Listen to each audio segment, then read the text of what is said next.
all the countries involved in the dispute about Kashmir, I mean India, Pakistan and China, are extremely important countries for the future of the planet. For any issue you can choose, but especially for the stability and security, more of engagement of the international community is needed. More of the constructive and original solutions should be applied, including the high grade of the understanding of the problems of the local populations. What is needed in the historical constellations are bold steps to lead both countries away from the traditional enemy stereotype and attitude of deep mistrust.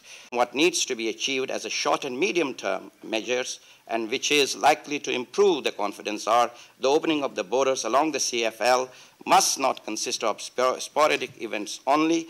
B, communication lines have to be opened on permanent basis, and C, the movement of people and goods over the CFL must be facilitated and improved. So far there has been too much bureaucratic hurdles to these promising practical measures. On long-term basis, one important measure that I feel will take this matter forward, that the governments of India and Pakistan need to establish a working group on Kashmir, which could allow the effective participation of the Kashmiri representatives.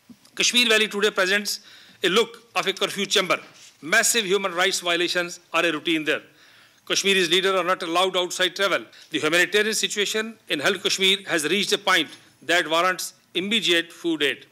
The European Parliament can use its good offices to let food be transported into the Kashmir Valley for distribution to the starving masses there.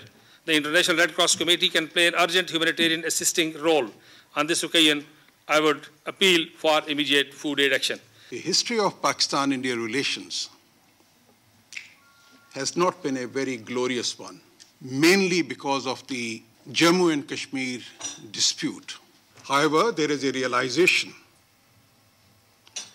that war is not a solution between Pakistan and India. A war between two nuclear neighbors is bound to have catastrophic effects on almost everything that you can imagine. What we refer to as occupied Kashmir or Indian-held Kashmir is the outbreak of violence, and in different forms, but it is the same manifestation of the Kashmiri struggle. By any definition, this is a basic human rights problem. So the issue that arises is, why is there such a strange international silence on what are very clearly evident human rights abuses on the part of the Indian government?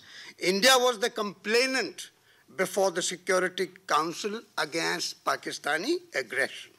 UNSC was appointed, the UN Commission for India and Pakistan, and on 13th August 48 adopted a resolution divided into three parts. India was to withdraw bulk of its forces from the state, leaving behind adequate number to ensure that the government of J&K maintains law and order. Even after 63 years, Pakistan has neither implemented the first two parts of the first resolution nor vacated territory seized by it. India's acceptance of the UNCIP resolutions was subject to several conditions and assurances given by the United Nations Commission on India and Pakistan. Pakistan never fulfilled these assurances. The problems of Kashmir are of enormous international significance, and the tensions continue today. A few years ago, it looked as though there was growing dialogue between the governments of India and Pakistan, a degree of reconciliation, and the possibility that there might be a final settlement for this dispute. Those talks have broken down, and now there is continuing violence in the part of Kashmir, which is under Indian sovereignty, and the situation seems to be spiralling downwards and potentially out of control. Often you need an honest broker to help strip away the mutual recriminations and get to the heart of the issues. There were strong calls here for the need for the European Commission, for European governments to get involved, and with some recognition indeed from our Indian representative that an international dimension needed to be injected into the talks, the collapse talks at the moment between India and Pakistan.